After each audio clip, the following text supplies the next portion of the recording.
The stars looked different this far from Earth. Captain Taman Park stood on the bridge of the horizon's edge, watching the massive alien ship grow larger on the view screen. It was beautiful in a terrifying way. The vessel stretched for miles, covered in patterns that glowed like living light. No human had ever seen anything like it before. "Captain, they're hailing us again," said Hana Kim from the communication station. Her voice was steady, but Taman could hear the nervousness underneath. They were 3 billion miles from home, about to meet an empire that could destroy Earth without breaking a sweat. "Put them through," Taman said. He straightened his uniform and tried to look calm. Inside, his heart was racing. The screen flickered. An alien face appeared, sharp and angular, with skin that seemed to shift between purple and blue. The creature's eyes were entirely black, like pools of ink. "Human vessel, you will dock at Base 7. Any deviation will be considered an act of war. Any weapons will be considered an act of war. Any disrespect will be considered an act of war. Do you understand?" "We understand," Taman replied. "We come in peace." The alien's face twisted into what might have been a smile. It wasn't friendly. "Peace is what the strong grant to the weak. You will learn this soon." The screen went dark. "Well, that was encouraging," muttered Doyen Choi from his station. The young scientist had been studying everything they knew about the Valorians, which wasn't much. Earth had only known about them for 3 months. 3 months since their probe had been captured at the edge of human space. 3 months since the Valorians had sent a message. "Come and explain why you exist in our territory." The docking process was smooth. Too smooth. Taman realized the Valorians had taken control of their ship remotely. They were being pulled in like a fish on a line. The Horizon's Edge was Earth's finest diplomatic vessel, equipped with the best technology humanity could build. To the Valorians, it was probably a toy. When the airlock opened, 6 Valorian soldiers stood waiting. They were tall, at least 7 feet, wearing armor that seemed to be made of liquid metal. Each carried a weapon that hummed with barely contained energy. The leader stepped forward. "Captain Park, you and 2 others will come. The rest of your crew stays on the ship. If you try anything stupid, your ship will be destroyed. If your ship tries anything stupid, your planet will be destroyed. Questions?" "No questions," Taman said. He gestured to Hana and Doyen. "Let's go." They walked through corridors that were too big for humans. Everything was designed for beings larger and stronger than they were. The walls pulsed with that same living light, and Taman realized it wasn't technology. It was biological. The ship itself was alive in some way. "Incredible," Doyen whispered, staring at everything. "The energy signatures suggest a hybrid of organic and synthetic materials. This shouldn't be possible with our understanding of physics." "Save the science lesson," Hana whispered back. "Focus on surviving." The throne room was enormous.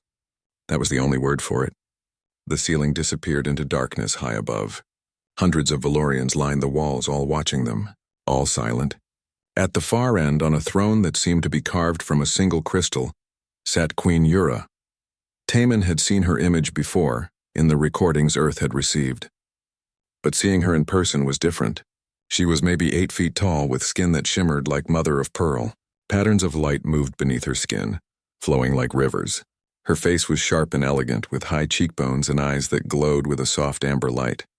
She wore robes that seemed to be made of starlight itself, and on her head sat a crown of floating crystals.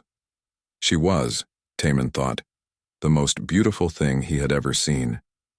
The guards forced them to kneel. Taman's knees hit the hard floor. He didn't look away from the queen. "So?" Yura's voice echoed through the chamber.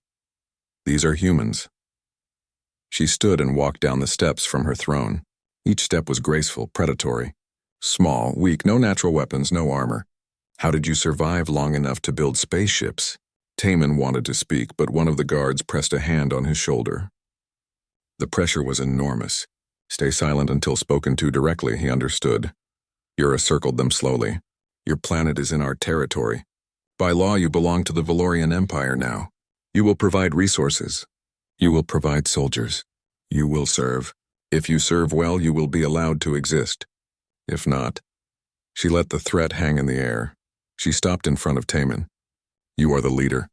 "Yes, Your Majesty," Taman said. "Captain Taman Park, representing Earth and humanity." "Representing," Yura repeated. "As if you have a choice." As if you have power.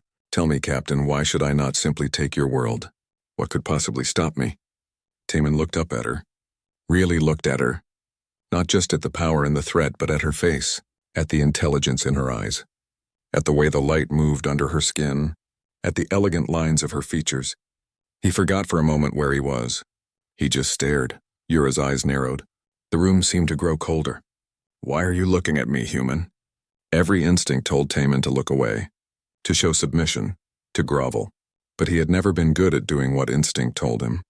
It was why Earth had sent him.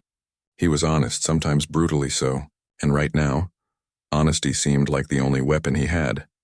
Because you're gorgeous, he said simply. The silence that followed was absolute. Taman could hear his own heartbeat, could hear Hana's sharp intake of breath beside him, could hear the rustle of dozens of Valorians shifting in shock. Yura stood perfectly still. Her face showed nothing.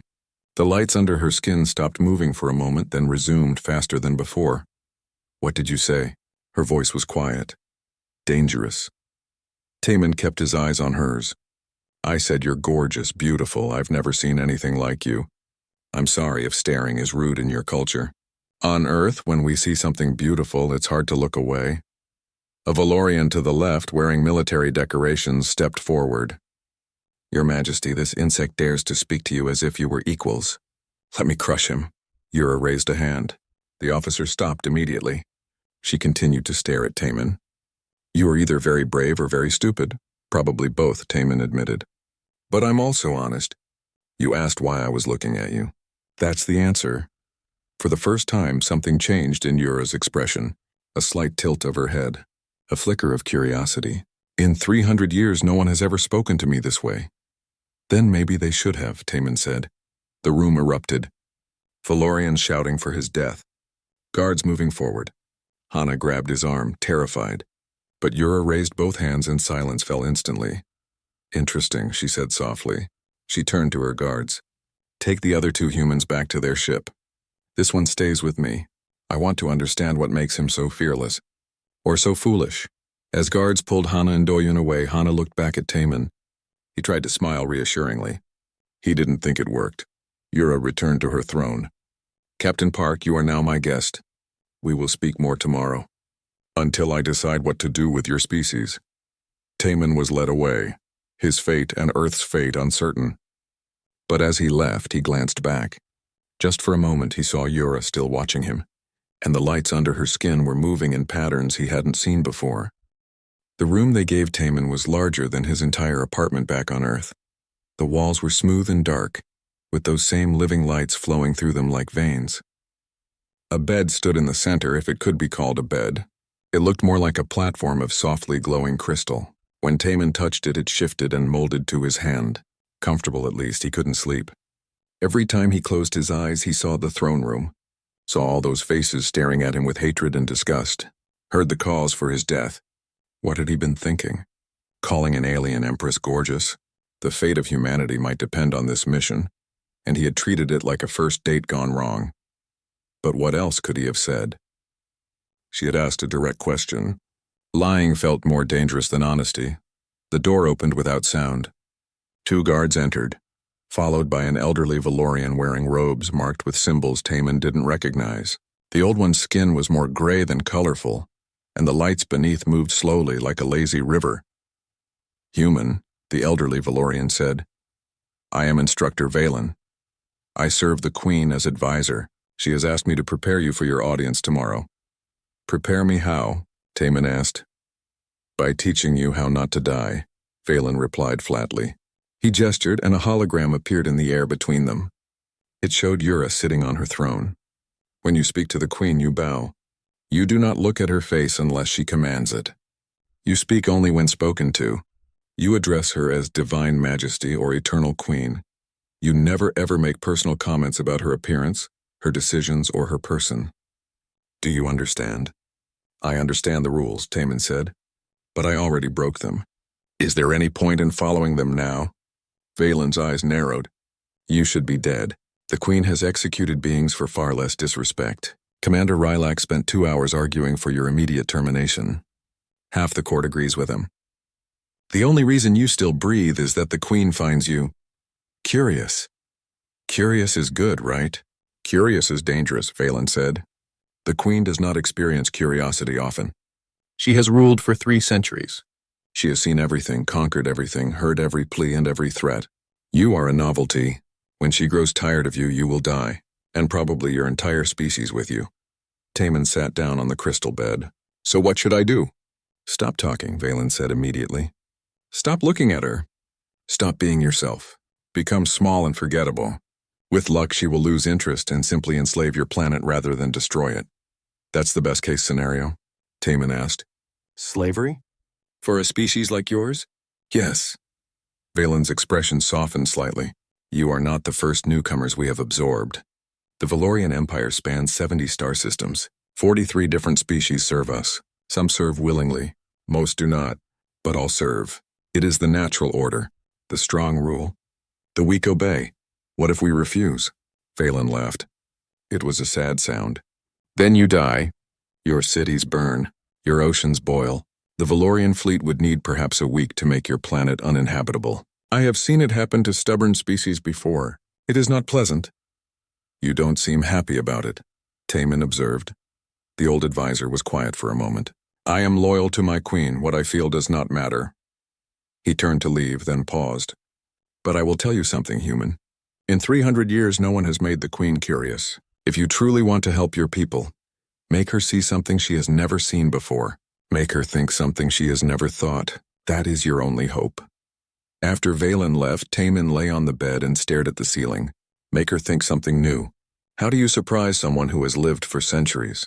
Morning came, or what passed for morning on the ship. Guards arrived and led Taman through different corridors this time. Other Valorians stared as he passed. Some with contempt, some with curiosity. One young Valorian actually bowed slightly, which earned her a harsh word from an elder nearby. The audience chamber was smaller than the throne room, but no less impressive. Yura sat on a simpler chair, though calling it simple was like calling a diamond ordinary. She was alone except for 2 guards and Commander Rylak, the military officer who had wanted Taman dead yesterday. Captain Park, Yura said, did you sleep well? Not really, Your Majesty, Taman admitted. Hard to sleep when you know you might have doomed your entire species. Rylak snorted. Your species was doomed the moment you entered our territory. The question is only how quickly you die. That's enough, Rylak, Yura said, but her tone was mild. She studied Taman with those glowing amber eyes. Tell me about Earth, so Taman talked. He told her about blue oceans and green forests, about cities that touched the clouds and deserts that stretched beyond sight, about 7 billion people, each one different, each one trying to live their life. He told her about art and music and books, about families and friends and love. Yura listened without interrupting. When he finished, she was silent for a long moment. Your world sounds chaotic, disorganized, so many different opinions, different goals. How do you accomplish anything? We argue a lot, Taman admitted. We fight sometimes, but we also work together when we need to. When something threatens all of us, we find a way to unite. Like now? Yura asked. United against us? I hope not, Taman said. I hope we can find a better solution than war. Rylak laughed. War? Your people have barely left your own star system. Your weapons are primitive. Your ships are slow. It would not be a war. It would be pest control. Probably true, Taman agreed. But pests can be surprisingly hard to get rid of. We're stubborn that way. Stubborn, Yura repeated. Or stupid. Both, I think, Taman said. We've survived ice ages and plagues and wars. We nearly destroyed ourselves a dozen times. But we're still here. We adapt, we survive. We don't give up even when we should. That sounds exhausting, Yura said. It is, Taman agreed. But it's also who we are. Yura stood and walked to a window that showed the stars outside. Commander Rylak believes I should conquer your world immediately. Before you become a threat. What do you think of that? I think you're going to do what you want regardless of what I think, Taman said. But I hope you'll consider that having allies is better than having slaves. Allies? Rylak spat the word. We do not need allies. We have power. Power isn't everything, Taman said. Then what is? Yura turned to look at him. Taman thought about it. Understanding, growth, change, the chance to see something new. I have seen everything, Yura said. I have lived longer than your entire civilization has had spaceflight. What could you possibly show me that is new? I don't know, Taman admitted. But yesterday I surprised you. Phelan told me that no one has done that in a long time. Yura's eyes flickered with something. Amusement? Annoyance? It was hard to tell.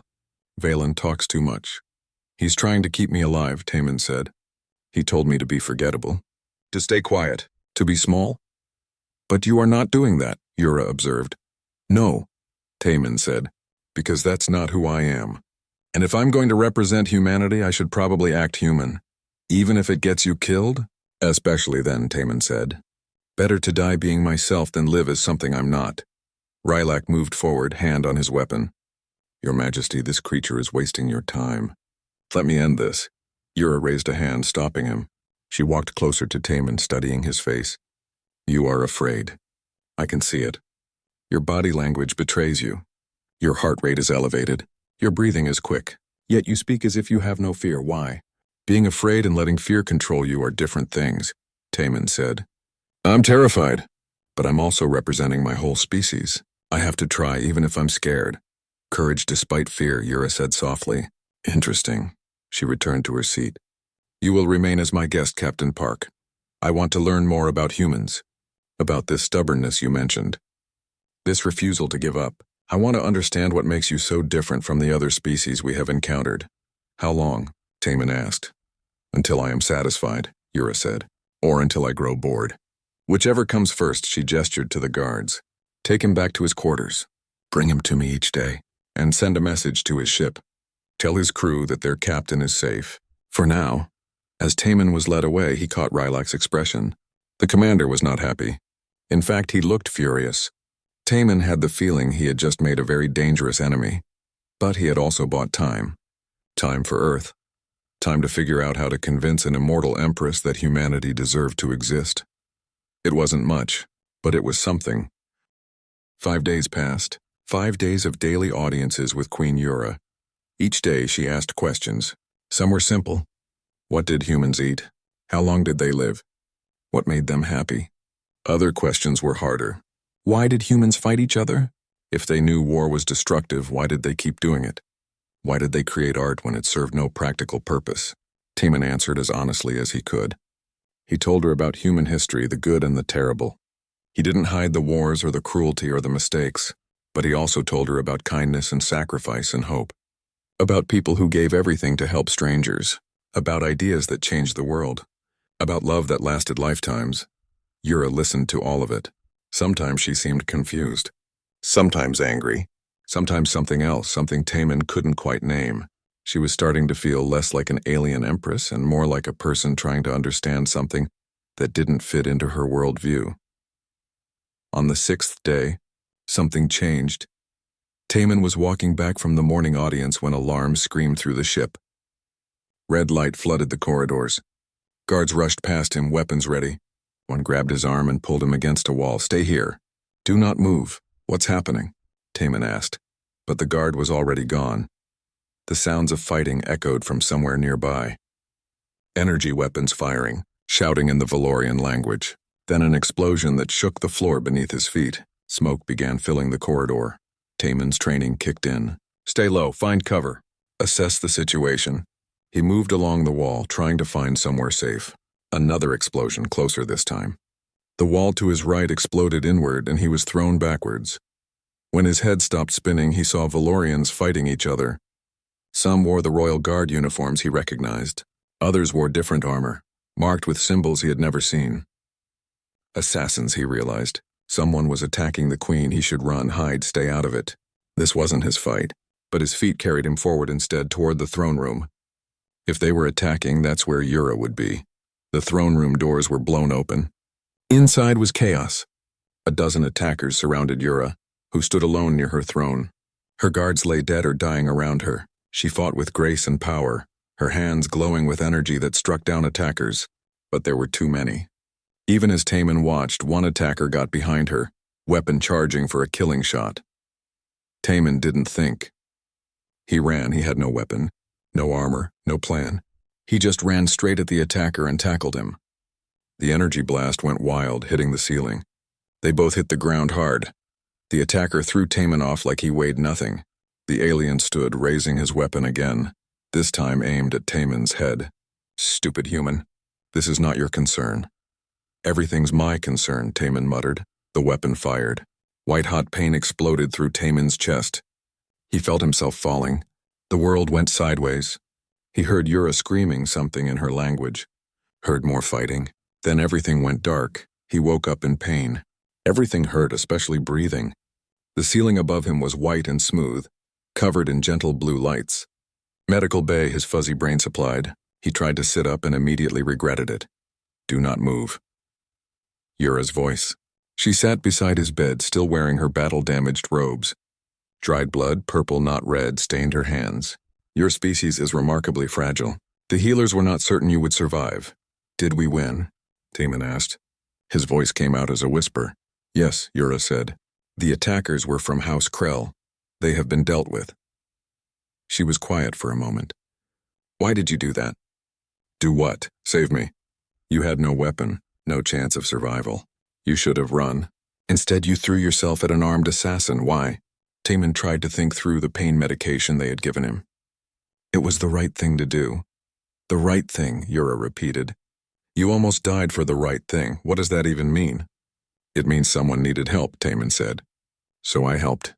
That's what humans do." "Not all humans," Yura said. "I have studied your history. Humans hurt each other all the time." "We do," Taman admitted. "We're not perfect. We do terrible things sometimes, but we also do this. We help, we sacrifice. We try to be better than we are."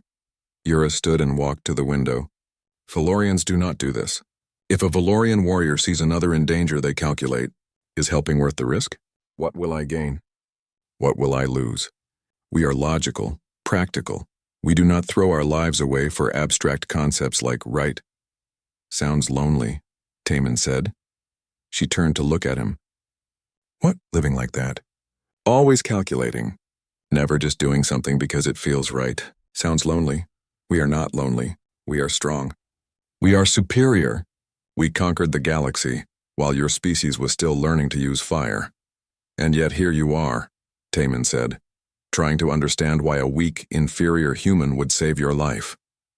Yura was silent. The lights under her skin moved in complex patterns. Finally, she walked back to his bed. "The healers say you will recover fully. It will take time. Until then, you will remain in medical care." "My crew?" Taman asked. "They have been informed you are alive. I have not told them about the attack. It would only worry them." "Thank you," Taman said. "Do not thank me yet," Yura said. "Commander Rylak is using this incident as proof that keeping you here is dangerous. He argues that your presence invites chaos, that I should execute you and claim your planet before you cause more problems. Are you going to?" Yura looked at him for a long moment. "I do not know. You confuse me, Captain Park. You act in ways that make no sense. You should fear me, but you speak freely. You should have let me die, but you saved me. You should accept your species' fate, but you keep fighting. I do not understand you." "Maybe that's good," Taman said. "Understanding comes from confusion. You can't learn if you already know everything. I have lived for 3 centuries. I have ruled an empire. I do know everything." But she said it without conviction. "Then why are you still talking to me?" Taman asked. Yura opened her mouth, then closed it. For the first time, she seemed uncertain. "I do not know," she admitted quietly. Over the next several days, Yura visited often. Sometimes she asked questions. Sometimes she just sat in silence. Once she brought data tablets containing Valorian history and told Taman to read them. He did. And what he read disturbed him. The Valorians had not always been like this. Thousands of years ago, according to the records, they had been different. They had created art. They had formed deep bonds with each other. They had felt emotions strongly, loved passionately, dreamed wildly, but they had also been weak. Other species had nearly destroyed them, so they had changed themselves. Genetic modification, selective breeding, psychological conditioning. They had removed what they called weakness, strong emotions, irrational attachments, creative but impractical thinking. They had made themselves into perfect warriors and conquerors, but in doing so they had removed something essential. They had become powerful but hollow, strong but isolated. They no longer created anything new. They only conquered and consumed. When Taman was finally strong enough to sit up, Yura came to visit again. He decided to be honest. I read your history, he said, and you weren't always like this. Your people used to be different. More like humans, actually. You had art and emotion and all the messy things that make life complicated. We had weakness, Yura corrected. We were nearly destroyed because of it. Or maybe you were nearly destroyed despite it, Taman suggested. Maybe those things were what made you strong. And when you removed them, you removed what made you who you were. We became the most powerful empire in the galaxy, Yura said coldly. But did you become happy? Taman asked. When was the last time you created something beautiful just because you wanted to? When did you last feel joy that wasn't connected to conquest or duty? When did you last love someone without calculating what you would gain? Love is weakness, Yura said, but her voice was uncertain. Love is what makes life worth living, Taman countered. Power is just power. It doesn't mean anything by itself. But love, friendship, connection, those are what matter. Those are what humans fight for. Not just survival, not just victory, but for each other. Yura sat down heavily. If this is true, then we have lost something precious, and I do not know how to get it back. Maybe you start small, Taman said. Maybe you start by asking yourself what you want, not what you should want. What you feel, not what you should feel. What I want? Yura looked at him. I want to understand you. I want to understand why you make me feel uncertain, confused, things I have not felt in decades. That's a start, Taman said gently. They sat in silence. Outside the window, stars drifted by. And somewhere in that silence, something shifted between them, something neither of them quite understood yet. 3 weeks had passed since the assassination attempt. Taman's wounds had healed, leaving only a faint scar on his chest. The Valorian medical technology was impressive, though the doctors still seemed surprised that a human had survived such an injury at all. During his recovery, something had changed between him and Yura. The conversations grew longer, more personal. She no longer sat on her throne during their meetings. Instead, she would come to the medical bay, then later to his quarters, and they would talk. Really talk. Not as empress and captive, but as two beings trying to understand each other. Today she arrived without guards. That was new. She wore simpler robes, deep blue that made the patterns under her skin glow brighter. She looked tired. Commander Rylak has requested another audience, she said, sitting in the chair across from him. He wants to present his case for conquering Earth. The Council supports him. I am running out of reasons to delay. What do you want to do? Taman asked. I do not know anymore, Yura admitted. A month ago, the answer would have been simple. Conquer, expand, control. That is what we do. That is what I have always done. But now, she trailed off. But now, Taman prompted. Now I question things I never questioned before. You did this to me, human. You and your strange ideas about right and wrong, about sacrifice and emotion, about choosing to help someone simply because they need help. She looked at him. Why did you really save me? I told you. It was the right thing to do. But what does that mean? Yura stood pacing. I have been thinking about this for weeks. The right thing. Valorians do not think this way.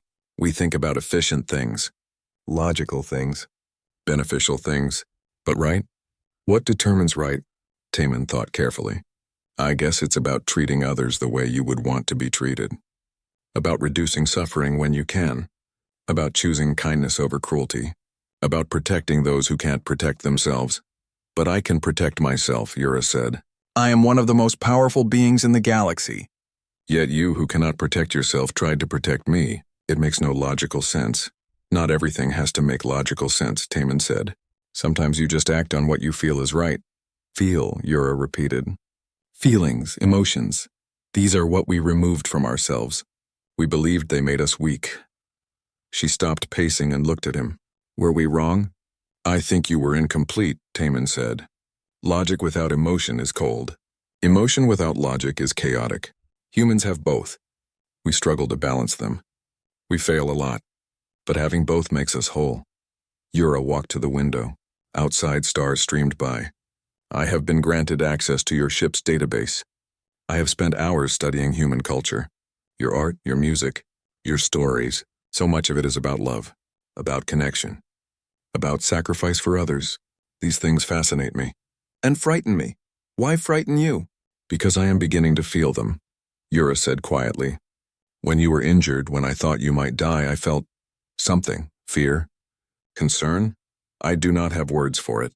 We bred these feelings out of ourselves. I should not be capable of them. Yet here I am, concerned about a being I should consider beneath me. Taemin's heart beat faster. You're not beneath me or above me. You're just you, a person trying to figure things out like everyone else. I am a queen. I rule billions of beings across 70 star systems. I am not just anything. But you're also lonely, Taemin said gently. Aren't you? Yura turned to face him. Her amber eyes were bright with something that might have been tears. Yes, she whispered. I am so lonely I can barely remember what it feels like not to be. I have advisors and servants and warriors. I have an entire empire, but I have no one who speaks to me as an equal, no one who challenges me, no one who sees me as anything other than the throne I sit on. She moved closer. Until you. I'm sorry, Taemin said. That sounds like a hard way to live. Do not pity me, Yura said, but there was no anger in it. I chose this path. I believed power was enough. That duty was enough. For 3 centuries it was enough. Now I am not so certain. She sat beside him on the crystal bed. This close, Taemin could see the individual patterns of light moving under her skin, could see the fine details of her face, could smell something like ozone and flowers mixed together, alien but not unpleasant. May I ask you something? Yura said. Of course. When you said I was gorgeous, did you mean it? Or was it a strategy? A way to surprise me and buy time for your species? Taemin met her eyes. I meant it. I wasn't trying to be strategic. I was just being honest. You are beautiful, Yura. Not just physically, though you are, but also in the way you carry yourself, in your intelligence, in the way you're trying so hard to understand something that doesn't fit your worldview. That takes strength. You called me Yura, she said. Not your majesty. Not divine queen, just Yura. Is that okay? Taemin asked. She was quiet for a moment. No one has called me just Yura in over 200 years, since before I became queen. I had forgotten how it sounded. She looked at him. Say it again. Yura, Taemin said softly. Again. Yura. Something in her expression cracked. The careful control. The imperial mask. For just a moment she looked vulnerable. Lost. I do not know what to do with you, Taemin Park. You have broken rules that should have gotten you killed. You have disrupted my court. You have made me question everything I believed. And somehow, against all logic, I do not want you to leave. Then let me stay, Taemin said. Not as a prisoner, as a friend. As someone who can help you find what you've lost. What have I lost? Yourself, Taemin said. The person you were before you became the queen. Before you had to be perfect and powerful and distant. That person is still in there somewhere. Maybe we can find her. And what would you gain from this? Yura asked. Humans always want something. What do you want from me? Your friendship, Taemin said simply. And safety for my people. Not as slaves. As partners. As equals. Equals, Yura repeated. She laughed, but it wasn't cruel. You ask for the impossible. My empire does not have equals. We have rulers and subjects. Nothing between. Then maybe it's time for something new, Taemin suggested. Maybe it's time to try a different way. One human's friendship in exchange for changing 3,000 years of Valorian culture. Yura shook her head. That is not a fair trade. Maybe not, Taemin admitted. But maybe it's the start of something better. For both our species. Yura stood and walked to the door. She paused there, her hand on the panel. Rylak will present his arguments tomorrow. The council will vote on Earth's fate. I should warn you, he is very convincing. And I am just one voice, even if I am the queen. What will you say? Taemin asked. I do not know yet, Yura admitted. But I promise you this, Taemin. Whatever happens, I will not let you die. You saved my life. I owe you that much, at least. I don't want special treatment, Taemin said. Whatever happens to Earth should happen to me too. If my people suffer, I suffer with them. Yura looked back at him. That is another thing I do not understand about humans. This loyalty. This willingness to suffer alongside your people even when you could save yourself. It is either the bravest or the stupidest thing I have ever encountered. Probably both, Taemin said with a slight smile. Probably both, Yura agreed. She opened the door. Sleep well, Taemin. Tomorrow may be difficult.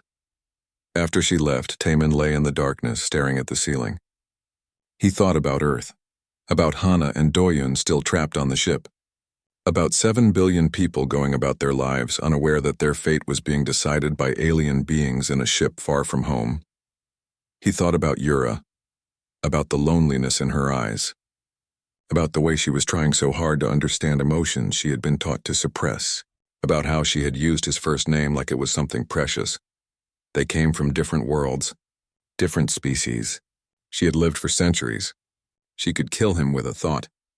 Yet somehow they had connected. Somehow in all the vast emptiness of space they had found each other. Tomorrow would bring challenges. Tomorrow might bring disaster. But tonight, just for tonight, Taman allowed himself to hope. Hope that understanding could bridge impossible distances. Hope that connection could change minds. Hope that maybe, just maybe, one human's friendship could make a difference. Outside the window, stars continued their eternal dance. And somewhere in that darkness, Earth waited for news that would determine its future. The council chamber was massive and filled with Valorians of high rank. Taman stood in the center of a circular platform, surrounded on all sides by beings who wanted him dead. Above him, Yura sat on an elevated throne. Her face was neutral, the perfect imperial mask back in place. No sign of the person who had spoken to him so openly yesterday. Commander Rylac stood at a speaker's platform, his armor polished to a mirror shine. He looked confident. Too confident. That worried Taman. Members of the High Council, Rylac began, his voice carrying through the chamber. We face a question today. What do we do with humanity? The answer should be simple. We conquer, we absorb, we move forward. This is what we have always done. This is what made us strong. Murmurs of agreement rippled through the chamber. However, Rylac continued, our queen has delayed this decision. She has kept this human as a guest. She has spoken with him daily. She has allowed him access to our archives, our history, even our culture. And I ask you, why? What has this human done to deserve such consideration? He saved the queen's life, someone called out, did he? Rylac challenged. Or did he simply get in the way of assassins who were already being defeated? The queen is perfectly capable of defending herself. She has done so for 3 centuries. One weak human did not change that. Taman bit his tongue. He wanted to argue, but Instructor Valen had warned him this morning. Stay silent unless directly addressed. Let Yura handle the politics. Rylac paced, warming to his subject. But let us say for argument that this human did help. Does one action erase the threat his species represents? Humans are aggressive. Their history is filled with warfare. They have nearly destroyed themselves multiple times. They are chaotic, emotional, unpredictable. Do we really want such beings as neighbors? More murmurs. Fewer agreed this time. I propose we make this simple, Rylac said. He turned to face Yura. Your Majesty, you claim this human has value, that his species deserves consideration. I challenge this. I propose a trial. Let this human prove his worth through our traditional tests. If he succeeds, humanity receives autonomy. If he fails, we conquer Earth immediately. Let him prove that humans are more than primitive curiosities. The chamber erupted in discussion. Taman's heart sank. A trial? What kind of trial? He glanced up at Yura. Her face remained neutral, but her hands gripped the armrests of her throne tightly. You propose a trial by ordeal, Yura said. Her voice cut through the noise. The ancient way. 3-test body, mind, and spirit. Is this correct? Yes, Your Majesty, Rylac said. If humans are truly worthy, this human should be able to pass at least one of the 3 tests. I do not even demand he pass all 3, just one. Surely that is fair. Clever, Taman thought. Rylac was setting up a trap that seemed reasonable. 3 tests only need to pass 1, but Taman had no idea what the tests involved. And looking at Rylac's confident expression, they were not designed for humans to pass. Yura was silent for a long moment. Finally she spoke. Captain Park, step forward. Taman walked closer to her throne. She looked down at him, and for just a second her mask slipped. He saw worry in her eyes. Fear even. Then the mask returned. Do you accept this challenge? She asked. You do not have to. I can reject this proposal. If you reject it, what happens? Taman asked. The council votes immediately on Earth's fate. Given the current mood, I believe they would vote for conquest. So it was this or war. No real choice at all. What are the 3 tests? Taman asked. The first is combat, Yura explained. You will face a warrior in mechanized armor. The fight continues until one yields or dies. The second is strategy. You will compete in a battle simulation against our best tactical minds. The third is endurance. You will be subjected to physical and mental stress until you break. Each test is designed to push Valorians to their limits. I'm not a Valorian, Taman pointed out. No, Yura agreed. You are not. Which is why this is unfair. But it is also the only option Rylak has given us that does not immediately result in war. Taman took a deep breath. He thought about Earth. About billions of people who had no idea their fate rested on what he decided right now. About Hana and Doyen and every human who dreamed of exploring the stars. About Yura and the hope that maybe somehow things could be different. I accept, he said. The chamber erupted again. Some Valorians looked pleased. Others shocked. Yura closed her eyes briefly, then opened them.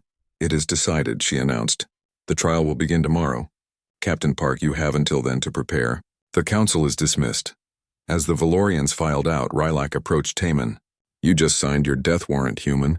And your planets. Maybe, Taman said. Or maybe I'll surprise you. You cannot win, Rylak said confidently. These tests have been used for thousands of years. They are designed to break even the strongest Valorians. A weak human has no chance. Guess we'll find out, Taman said. After Rylak left, Yura descended from her throne. She grabbed Taman's arm and pulled him into a private chamber off the main hall. As soon as the door closed, her control cracked. What have you done? She demanded. You cannot win these tests. They are impossible for humans. Then why didn't you refuse? Taman asked.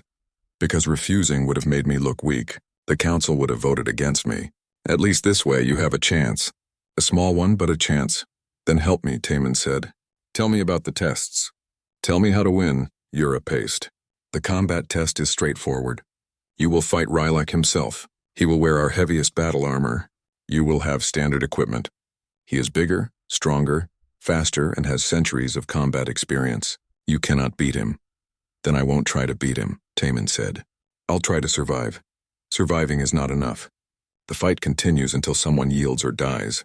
Rylak will not yield, which means you must make him yield or you must die trying. Okay, Taman said. What about the strategy test? You will command a fleet in a simulation against our best admiral. She has never lost. The simulation runs until one side is completely destroyed. Again, you cannot win. But I only need to win one test, Taman said. What about the third? The endurance test? Yura was quiet. That is your best chance. It is not about strength or skill. It is about willpower. About refusing to break no matter what happens. And if there is one thing I have learned about humans, it is that you are stubborn beyond reason. Stubborn is good, Taman said. Stubborn is painful, Yura corrected. The endurance test will hurt. It will push you to the edge of what you can survive. Many Valorians have died in this test because they refuse to yield. Your body is weaker than ours. You may not survive long enough to prove your will. So I might die in the first test, almost certainly lose the second, and possibly die in the third. Great odds. I am sorry, Yura said. I should never have let it come to this. I should have just told the council to accept my decision. But I was afraid. Afraid of seeming weak. Afraid of caring too much about one human's opinion. Afraid of what I was beginning to feel. Taman took her hand. It was warm, and energy tingled where their skin touched. It's not your fault. Rylak was going to force a decision one way or another. At least this way I get to fight. That's very human of me, by the way. Fighting even when the odds are terrible. Yura looked at their joined hands. If you die tomorrow, I will never forgive myself. If I die tomorrow, make sure it means something, Taman said. Don't let Earth be conquered. Find another way. Promise me. I promise, Yura said. But you are not going to die. Somehow we will find a way through this. That night, Taman couldn't sleep. He thought about the tests. About combat and strategy and endurance. He wasn't a soldier. He wasn't a military genius. He was a diplomat who had spent most of his career talking his way out of problems, not fighting through them. But he was human. And humans had survived impossible odds before. They had climbed out of caves and crossed oceans and reached for the stars. They had faced extinction and chosen to keep going. If his species could do all that, maybe he could survive 3 tests. He just had to figure out how. Dawn came too quickly. Guards arrived to escort him to the combat arena. As Taman walked through the corridors, other Valorians stopped to watch. Some looked at him with contempt, some with pity. A few, though, looked at him with something else. Respect? Hope? It was hard to tell. The arena was enormous. Thousands of Valorians filled the seats, come to watch the human either prove himself or die trying. In the center stood Commander Rylak, encased in armor that looked like it could tear through a spaceship hull. He held a weapon that crackled with energy. Across from him, a single table held equipment for Taman. Light armor that wouldn't protect him from much. A small energy weapon. That was it. Yura stood in the royal box, her face carefully neutral, but Taman could see her hands gripping the railing. "Let the trial begin," she announced, her voice echoing through the arena. Taman picked up the weapon and armor. He strapped on the protection, knowing it was mostly useless. He checked the weapon's charge. "Enough for maybe 10 shots, Rylak laughed. "Ready to die, human?" "Not really," Taman admitted. "But let's do this anyway," the horn sounded. The test had begun. Rylak moved fast, too fast. Before Taman could react, the commander closed the distance and swung his armored fist. Taman barely dodged, feeling the air pressure from the blow. If that had connected, his head would have been torn off. He fired his weapon. The energy blast hit Rylak's chest armor and dissipated harmlessly. Of course it did. This armor was designed to withstand ship weapons. Taman's pistol was like throwing pebbles at a tank. Another swing. This time Taman wasn't fast enough. The blow caught him in the ribs and he flew across the arena floor. Pain exploded through his side. Definitely broken ribs. He struggled to his feet, gasping. The crowd roared. They were enjoying this. Watching the weak human get crushed, Taman couldn't win this fight. That much was obvious. Rylak was right. The combat test was impossible. But maybe that wasn't the point. Maybe the point was to show something else. To show what humans did when they couldn't win. They kept fighting anyway. Taman raised his weapon and fired again. And again. Each shot did nothing, but he kept firing. Rylak walked toward him slowly, almost casually. He was toying with Taman now, drawing it out for the crowd. "Yield," Rylak commanded. "Save yourself the pain." "No," Taman said. He fired his last shot. The weapon died, power depleted. He threw it aside and raised his fists. Ridiculous, like fighting a mountain with bare hands. But he did it anyway. Rylak hit him again. Taman went down hard. Blood filled his mouth. His vision blurred. He pushed himself up on shaking arms. Stood, swayed, raised his fists again. "You are beaten," Rylak said. "Stop embarrassing yourself." "Not beaten," Taman gasped. "Just losing." Different thing, another blow. Taman's world went sideways. He heard bones crack. Felt his body hit the ground. Everything hurt. Everything was broken. He couldn't feel his legs. His arms barely responded, but he could still move his head. Could still look up at Rylak, could still speak. "Is that all you got?" The crowd had gone quiet. No more cheering. They just watched as this broken human refused to yield. Rylak raised his weapon, charged it to full power. "Enough, die with whatever honor you have left. Stop." Yura's voice cut through the arena. She stood in the royal box, her hands gripping the railing so hard the metal bent. "The first test is complete. The human has proven his worth." "He has proven nothing," Rylak argued. "He lost. He is broken. I was about to deliver mercy." "He proved that humans do not yield," Yura said. "No matter how badly they are beaten, they continue. That is worth more than strength. That is courage. The test is complete. Healers attend to Captain Park immediately." Rylak wanted to argue, but Yura's word was law. He stepped back as medical teams rushed to Taman. The last thing Taman saw before darkness took him was Yura's face, tight with worry. He woke in the medical bay again.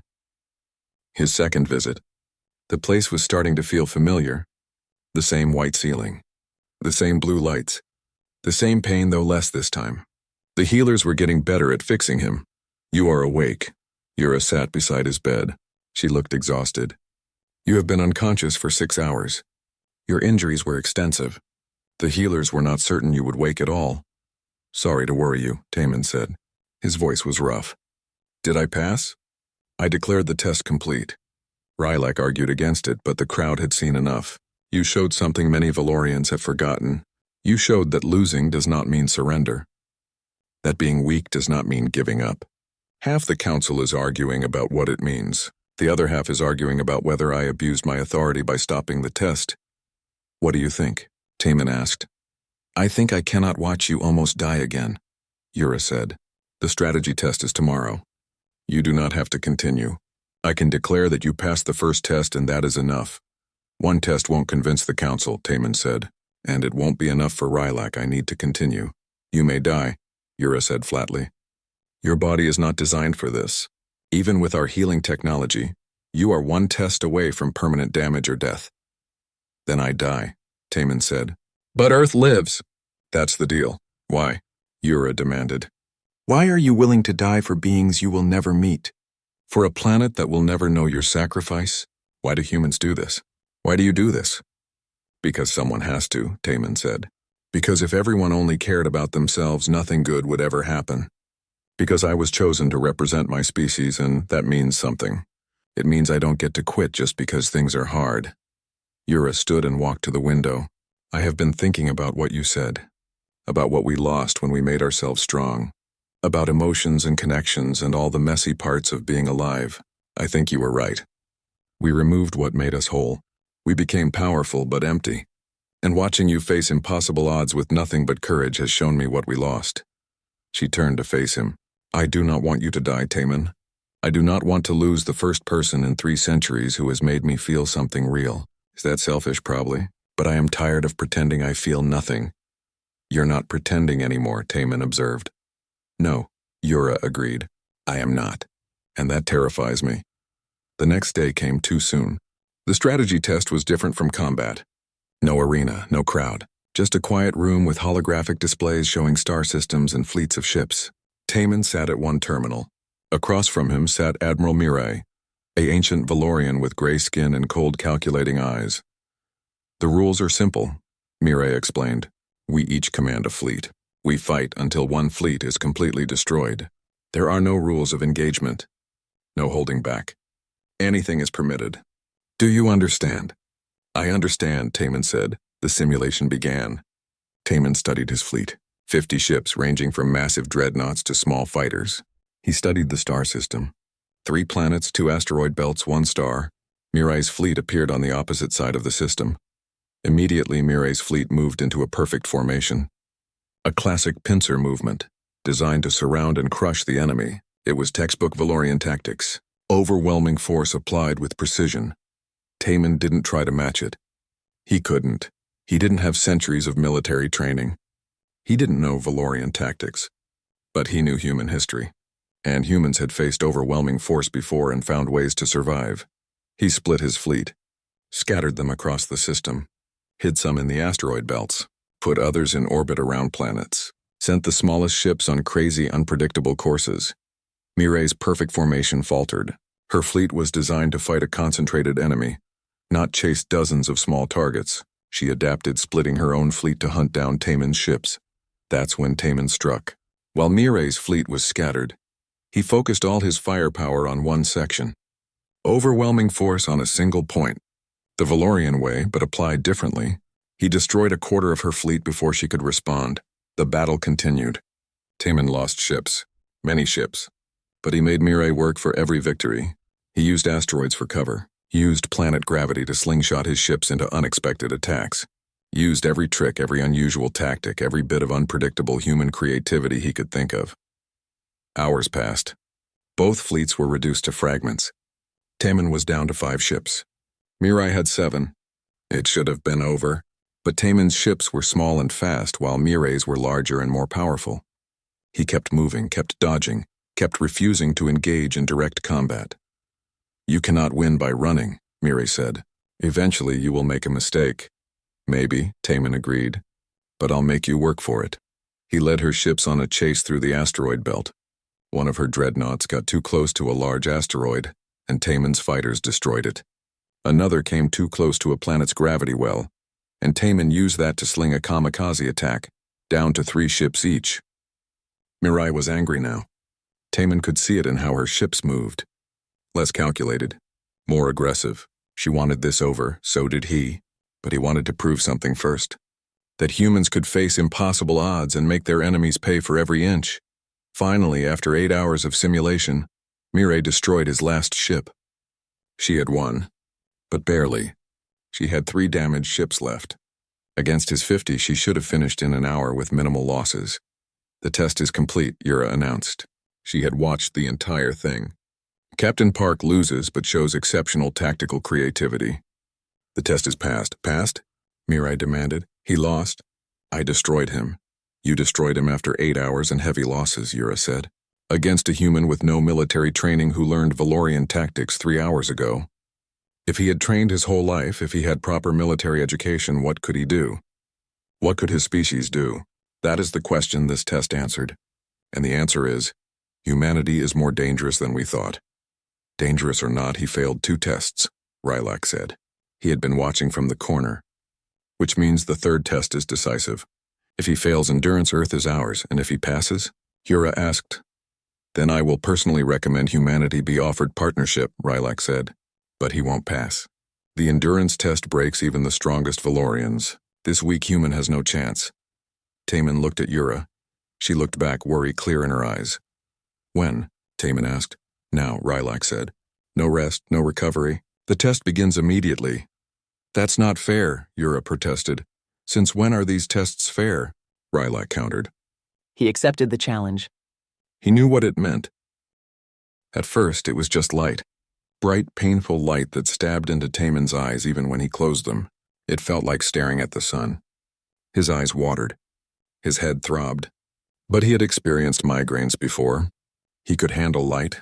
Then came the sound, a frequency that made his teeth ache and his skull feel like it was vibrating apart. It drilled into his brain, making thought almost impossible. He wanted to scream just to cover the noise, but he bit his tongue and endured. The temperature shifted, freezing cold that made his muscles cramp and his fingers go numb, then burning heat that made his skin feel like it was on fire. Back and forth, cold to hot, hot to cold, never letting his body adjust. He could handle this. Humans had survived worse. Arctic explorers, desert travelers. People had endured extremes and lived. Then it got worse. The panels on the walls began projecting images directly into his mind. Nightmares. He saw Earth burning, saw cities crumbling, saw people he knew, people he loved, dying in agony, saw Hana and Doyen screaming as their ship exploded, saw his parents, his friends, everyone he had ever cared about destroyed because he had failed. Not real, he told himself. Just illusions, just psychological warfare. Not real, but they felt real. The pain felt real. The grief felt real. The guilt felt real. Hours passed. Or maybe days. Time lost meaning. There was only the pain, the fear, the exhaustion. Taman's body screamed at him to yield. His mind begged for it to stop. One word. Just say one word and it would all end. But that one word would doom Earth. Would prove Rylak right. Would mean everything he had endured was for nothing. So he didn't say it. He thought about Earth. About the first time he saw the planet from space, a blue marble against the infinite dark. About the smell of rain and the sound of waves and the taste of food his mother used to make. About all the small, beautiful things that made life worth living. He thought about Yura. About the loneliness in her eyes when she had admitted she had no real friends. About the way she was trying so hard to understand emotions she had forgotten how to feel. About the hope that maybe, somehow, 2 different species could understand each other. The pain intensified. Physical, mental, emotional. The test was designed to break the strongest Valorians. Taman was not a Valorian. He was weaker, smaller, more fragile. By every measure, he should have broken hours ago. But humans didn't measure strength the same way Valorians did. Humans had survived as a species not because they were the strongest or the fastest. They survived because they refused to quit. Because when faced with extinction, they chose to keep going. Because stubbornness was in their bones, in their blood, in their very DNA. Taman held on. The test chamber was monitored from a control room. Yura watched the displays showing Taman's vital signs. Every number was wrong. His heart rate was dangerously high. His body temperature fluctuated wildly. His brain activity showed extreme stress. He should have yielded an hour ago, said the medical technician. His body cannot take much more. Stop the test, Yura commanded. Your Majesty, if you stop it, he fails, Rylak said. And Earth falls. I do not care about Earth right now, Yura snapped. I care about him. Stop the test. No, Taman's voice came through the speakers. Weak, barely a whisper, but clear. Don't stop. I haven't yielded. Don't you dare stop. You are dying, Yura said, her voice breaking. Your body is shutting down. Stop being stubborn and yield. Stubbornness is all I have left, Taman whispered. Let me use it. Yura looked at the displays. At the numbers that showed a body being pushed past its limits. At the readings that showed a mind refusing to break even as it should. At the proof that this one human embodied everything his species represented. "How long has he endured?" she asked quietly. 17 hours, the technician said. "The longest any Valorian has lasted is 12 hours. He already won," Yura said. "He passed the test 5 hours ago and just refused to stop." She hit the button that ended the test. "Get him out of there, now." They pulled Taman from the chair. He was barely conscious, muttering something about Earth and stars and not yielding. The medical team rushed him to the bay. Yura followed, her hand clutching his the entire way. For 3 days, Taman lay unconscious while his body repaired itself. Yura barely left his side. She ignored council meetings, ignored Rylak's demands for a decision, ignored everything except the human who had nearly killed himself for his species. On the 4th day, he opened his eyes. "Did I pass?" His first words barely audible. "You idiot," Yura said. Tears ran down her face, actual tears, something Valorians were not supposed to be capable of. "You nearly died. You endured 17 hours of torture that should have killed you. Yes, you passed. You passed all 3 tests. You won. Earth?" Taman asked. "Earth is safe," Yura promised. "I am calling a full council meeting today. I am going to announce that humanity will be offered partnership, not conquest. You did it. You saved your world." Taman closed his eyes. Relief washed over him. Then he opened them again and looked at Yura. Really looked at her. At the tears on her face. At the way she held his hand like she was afraid to let go. At the emotion she was finally allowing herself to show. "You're crying," he said softly. "Yes," Yura admitted. "I did not think I could anymore. But watching you suffer, thinking I might lose you, it broke something open inside me. Or maybe fix something that was broken. I am not sure which." "I'm glad," Taman said, "that you can feel again. Even if it hurts, it does hurt," Yura said.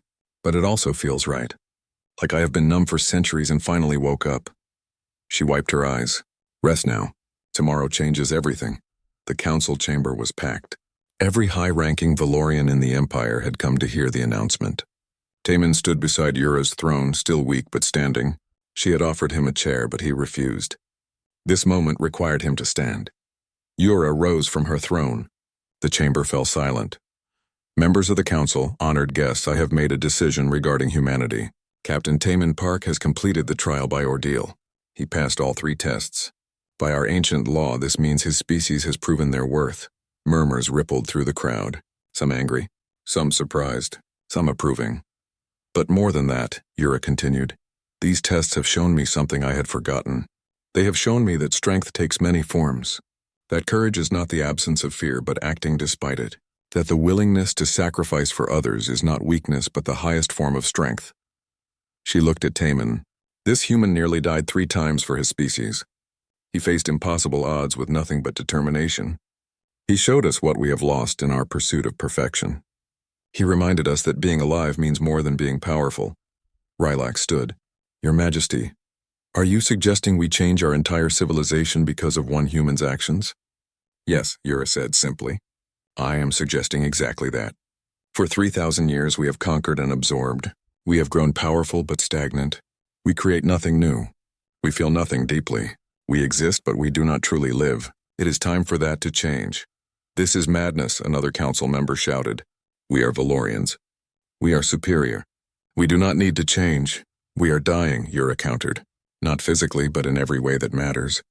When was the last time any of you felt true joy, true love, true passion for anything other than duty?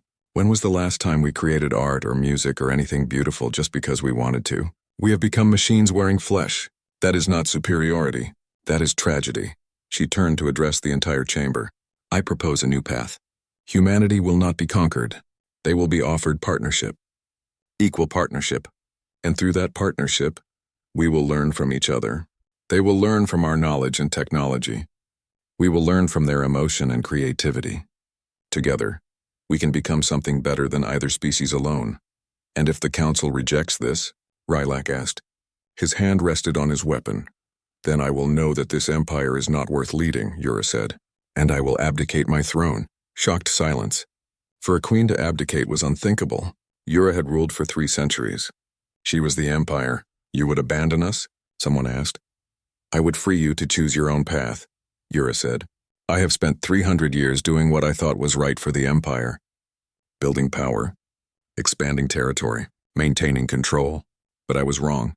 Power without purpose is meaningless. Control without compassion is tyranny. I do not want to rule an empire of machines. I want to lead people who are truly alive. Before anyone could respond, alarms blared. Red lights flooded the chamber. A guard rushed in. Your Majesty, we are under attack. Commander Rylak's personal fleet has opened fire on the flagship. Everyone turned to Rylak. The commander stood calmly. You have gone mad, Your Majesty. You would throw away 3,000 years of tradition for one human. You would make us weak. I cannot allow it. The military stands with me. Yield your throne and this ends peacefully. This is treason, Yura said. This is saving the Empire from your madness, Rylak countered. Guards, seize the queen. Half the guards moved to obey. The other half stepped in front of Yura, protecting her. The chamber erupted into chaos as Valorians chose sides. Some supported Yura's new vision. Others backed Rylak's traditionalist stance.